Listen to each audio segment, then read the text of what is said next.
वक्फ संशोधन बिल से मुसलमान समाज नाराज नजर आ रहा है। देश के कोने कोने से विरोध की तस्वीरें हमें मिल रही हैं और इसके बाद एहतियातन शहर शहर फ्लैग मार्च शुरू कर दिया गया है। चप्पे चप्पे पर पुलिस और जवानों की मुस्तैदी को बढ़ा दिया गया है। चाहे मध्य प्रदेश हो या उत्तर प्रदेश, भाईजान की धमकी के बाद पुलिस अलर्ट पर है। भोपाल की महिला ब्रिगेड सड़कों पर फ्लैग मार्च कर रही है। सुन ले दंगा, यदि षड्यंत्र रच रहे हैं तो खैर नहीं होगी। बिल्कुल खैर नहीं होगी। बिल्कुल शांति का है भोपाल, हो शांति बनी रहेगी। बिल्कुल एक नंबर की शांति रहेगी भोपाल। 3-5 की तो बिल्कुल खैरियत नहीं रहेगी। बिल्कुल एक नंबर कार्रवाई होगी। अच्छा ये देख लिए, देखिए नव दुर्गा चल रहे हैं और तेरे हाथ में क्या है, क्या है? रक्षा करने वाले जो हथियार हैं वो नजर आएंगे।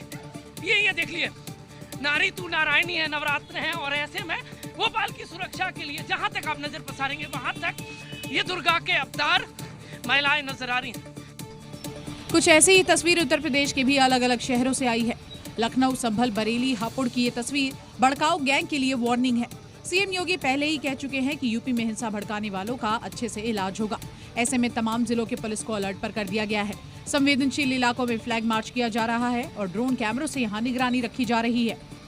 इम्पॉर्टेंट चीज़ जो हमने करी है वो है सोशल मीडिया पर लगातार मॉनिटरिंग करी जा रही है। जो भी इस तरह की भ्रांति फैलाने की कोशिश कर रहे हैं, ऐसे अकाउंटों को ब्लॉक किया जा रहा है। इसके लिए प्रॉपर पहले से प्लानिंग की गई थी। मॉर्निंग से पेट्रोलिंग की जा रही है, फ्लैग मार्च करवाया जा रहा है। एक कंपनी रैपिड एक्शन फोर्स की, 3 कंपनी आरआरएफ की रैपिड रेस्पॉन्स फोर्स की और 7 कंपनी पीएसी की डिप्लॉय की गई थी। जनपद भर में महत्वपूर्ण सेंसिटिव प्लेसेस में उनको डिप्लॉयमेंट किया गया था। सुरक्षा के इंतजाम पुख्ता है। अगर किसी ने हिंसा भड़काने की कोशिश भी की तो फैसला ऑन द स्पॉट होने वाला है। उधर दिल्ली में वक्फ संशोधन बिल के विरोध को देखते हुए सुरक्षा व्यवस्था को पुख्ता किया गया है। जामिया नगर और शाहीन बाग में पुलिस ने सख्त पहरा अपना बढ़ा दिया है। चप्पे चप्पे पर फोर्स की तैनाती भी दिखाई दे रही है, क्योंकि ये वही इलाका है सीए लागू होने के बाद प्रदर्शन की शुरुआत हुई थी। वक्फ संशोधन बिल के विरोध में प्रदर्शन की आशंका को देखते हुए संवेदनशील इलाकों में सुरक्षा के पुख्ता इंतजाम किए गए। ड्रोन से इलाकों की निगरानी रखी गई। दिल्ली पुलिस, एसएसबी और सीआरपी के जवानों का फ्लैग मार्च शुरू हो गया। ये तस्वीरें दिल्ली के शाहीन बाग इलाके की है। हालांकि पुलिस लगातार मुस्तैद है, जगह जगह पर सुरक्षा के व्यापक इंतजाम किए गए हैं। चप्पे चप्पे पर जवानों की तैनाती नजर आई। सड़क पर फ्लैग मार्च निकाला तो आसमान में ड्रोन से पूरे इलाके की गतिविधि पर नजर रखी गई। पुलिस जवानों के साथ साथ महिला जवानों की टुकड़ी भी मुस्तैद नजर आई। ये वो इलाका है, शाहीन बाग का इलाका, जहां पर सीए एनआरसी के दौरान लोगों ने शाहीन बाग पर प्रोटेस्ट किया था और वही मॉडल पूरे देश में अपनाया गया। पूरे देश में लोग सड़कों पे उतर आए थे। दरअसल शाहीन बाग और जामिया नगर सीए और एनआरसी विरोध प्रदर्शनों का केंद्र रहा है। वक्फ संशोधन बिल को लेकर के कोई प्रदर्शन न हो, इसीलिए पहले ही यहां पुलिस के साथ साथ अर्धसैनिक बलों को तैनात कर दिया गया। वक्फ संशोधन बिल भले ही लोकसभा और राज्यसभा से पास हो गया हो, लेकिन इस बिल को लेकर सियासी खींचतान अभी भी जारी है। वक्फ संशोधन बिल का मुद्दा संसद से निकलकर सुप्रीम कोर्ट तक पहुंच गया है। क्योंकि कांग्रेस ने वक्फ संशोधन बिल के खिलाफ सुप्रीम कोर्ट का दरवाजा खटखटाने का फैसला किया है। कांग्रेस नेता जयराम रमेश ने वक्फ बिल पर सवाल उठाते हुए अपने सोशल मीडिया हैंडल एक्स पर लिखा कि वक्फ संशोधक विधेयक की संवैधानिकता को चुनौती देने के लिए कांग्रेस बहुत जल्द सुप्रीम कोर्ट का रुख करेगी। वक्फ संशोधन बिल पर कांग्रेस ने सुप्रीम कोर्ट जाने की बात की तो बीजेपी ने भी पलटवार किया। कोर्ट जाएंगे तो जाए कोर्ट, तो रोक तो है नहीं। 3 तलाक में गए थे ना। वहीं शिवसेना उद्धव ठाकरे गुट के नेता संजय राउत ने भी वक्फ संशोधन बिल को लेकर केंद्र सरकार पर हमला बोला।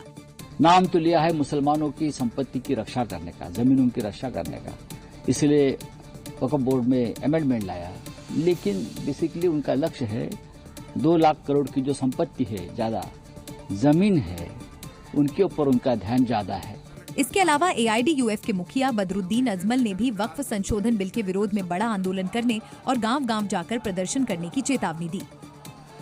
जेडीयू के वक्फ संशोधन बिल के समर्थन के बाद बिहार में एक बार फिर मुख्यमंत्री नीतीश कुमार के खिलाफ पोस्टर्स लग चुके हैं, यानी कि पोस्टर वॉर शुरू हो गया है और आरजेडी ने राबड़ी देवी के घर के बाहर लगाए पोस्टर के जरिए नीतीश पर जमकर हमला बोला।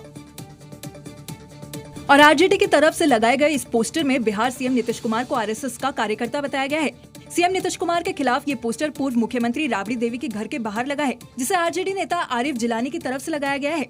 पोस्टर में सीएम नीतीश कुमार की तुलना गिरगिट से करते हुए लिखा गया है, कि गिरगिट रंग बदलता था, लेकिन ये तो उससे भी ज्यादा तेजी से रंग बदलने वाले निकले।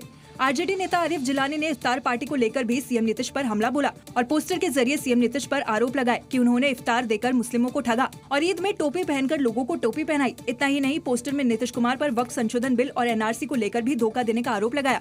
दरअसल बिहार में इसी साल होने वाले चुनाव में मुस्लिमों की अहम भूमिका होने वाली है और जेडीयू के वक्फ संशोधन बिल का समर्थन करने की वजह से मुस्लिम नीतीश कुमार से नाराज बताए जा रहे हैं और इसी को लेकर आरजेडी ने पोस्टर के जरिए एक बार फिर सीएम नीतीश पर निशाना साधकर चुनाव से पहले मुस्लिमों को अपने साथ जोड़ने की सियासी चाल चली है।